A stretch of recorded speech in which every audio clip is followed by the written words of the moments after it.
दोस्तों पिछली वीडियो में हमने प्रश्नावली 5 पॉइंट दो के कुछ सवालों को हल किया था। क्वेश्चन नंबर 6 और 7 को मैंने लाइव वीडियो में पढ़ा दिया है। और दोस्तों अभी हम जो क्वेश्चन करने वाले हैं वो है क्वेश्चन नंबर 9, लेकिन क्वेश्चन नंबर 8 को मैं यहाँ पे समझा देता हूँ। ये मैंने अभी लाइव में समझा दिया था। तो देखिए दोस्तों, क्वेश्चन नंबर 8 कहता है कि एक एपी में 50 पद हैं, जिसका तीसरा पद 12 है और अंतिम पद 106 है। इसका हमको 29वां पद ज्ञात करना है। तो दोस्तों हमको यहाँ पे कुल पद दे रखे हैं 50, यानी पदों की संख्या है 50। ए 29वां पद हमको यहाँ पे फाइंड आउट करना है, यानी ज्ञात करना है। और A3 यानी तीसरा पद दे रखा है 12 और अंतिम पद, अब इसमें टोटल 50 पद हैं तो अंतिम पद क्या होगा, 50वां पद होगा। 50वां पद दे रखा है 106। तीसरे पद को हम लिख सकते हैं यहाँ पे a + 2d = 12। किससे? इस वाले समीकरण से।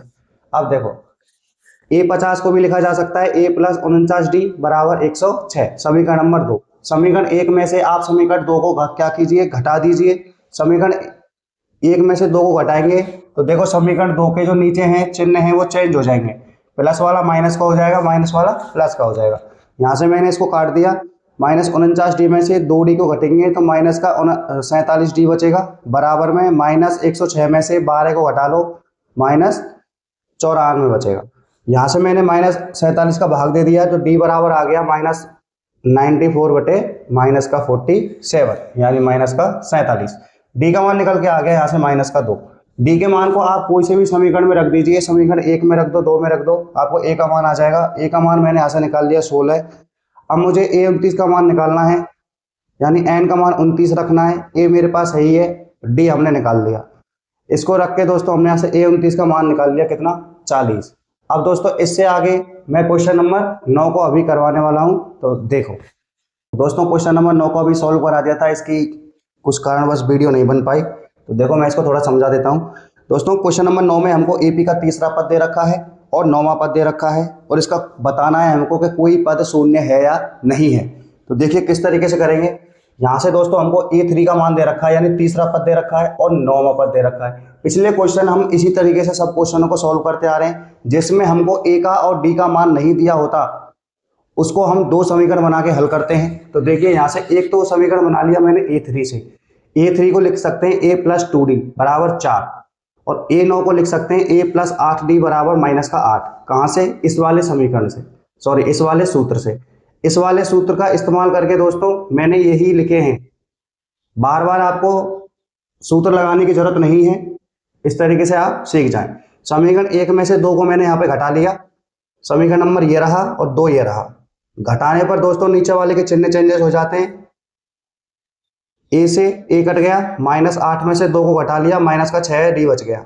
8 और 4 12 हो गए, 6 का पक्षांतरण हो गया -6 का, डी और आ गया डी का मान निकल के -2। डी का मान मैं कोई से भी समीकरण में रख सकता हूं। मैंने समीकरण नंबर 1 में रख दिया है, यहाँ से ए का मान निकल के आ गया। अब हमको बताना है कि कोई पद 0 के बराबर है या नहीं है। तो मैंने ए एन बराबर यहाँ पे 0 कर लिया। अब ए एन का सूत्र तो आपको पता ही है, ए एन की जगह लिख सकते हैं आप a + n - 1 × d।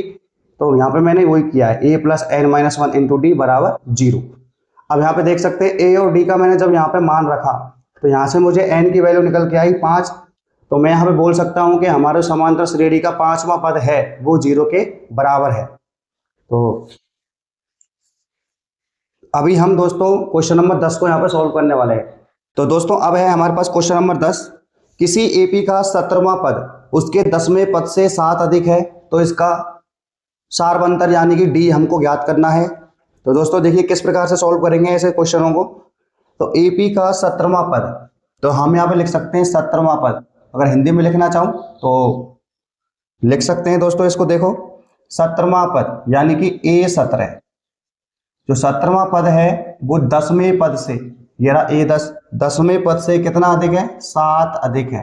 बस यही दे रखा है आपको, पूरा क्वेश्चन यही है जो मैंने ब्लैक बोर्ड पर लिख दिया है। डी याद करना है, क्या है दोस्तों, डी यहाँ पे फाइंड आउट करना है। जो आपका 17वां पद है 10वें पद से 7 अधिक है, समीकरण बनेंगे, दोनों को सॉल्व कर लेंगे और देखो किस प्रकार से करेंगे। तो यहाँ पे मैं सीधा ही कर देता हूँ। चलो दोस्तों देखो, आप भी याद रखोगे कैसे करते हैं, सरल।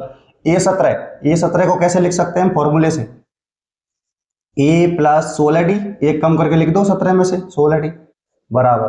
A10 को कैसे लिख सकते हैं, a + 9d और प्लस में 7 है ये। बोलो, अब इनको सॉल्व कर लो। देखो ए इधर भी प्लस का, इधर भी प्लस का, ए से तो ए कट जाएगा। क्या बच गया यहाँ पे? 16d बराबर 9d प्लस 7। 9d को इधर ले आओ, 16d इधर 9d प्लस का है, इधर आएगा तो माइनस का हो जाएगा। d बराबर 7। 16 में से घटा लो भाई 9 को, कितना बचा? 7d और बराबर 7। d बराबर 7/7। d की वैल्यू आ गई मेरे पास यहाँ से 1। बोलो दोस्तों, कितना कठिन सवाल था, है ना? अगर आपने इसको नहीं समझा तो ये बहुत कठिन है और 1 सेकंड का सवाल है, आप देख लो। सिर्फ ये आपको बनाना आना चाहिए, ये वाला।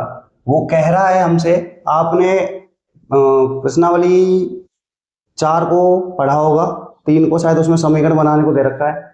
तो देखो 17वां पद 10वें पद से 7 अधिक है, बस इतना सा ही काम था इसमें। ये आपको सीख गए तो पूरा सॉल्व हो जाएगा। ये 17 की वैल्यू लिख ली, ये 10 का लगा दिया फॉर्मूला और सीधा सॉल्व कर दिया। अब दोस्तों क्वेश्चन नंबर 11 को सॉल्व करेंगे।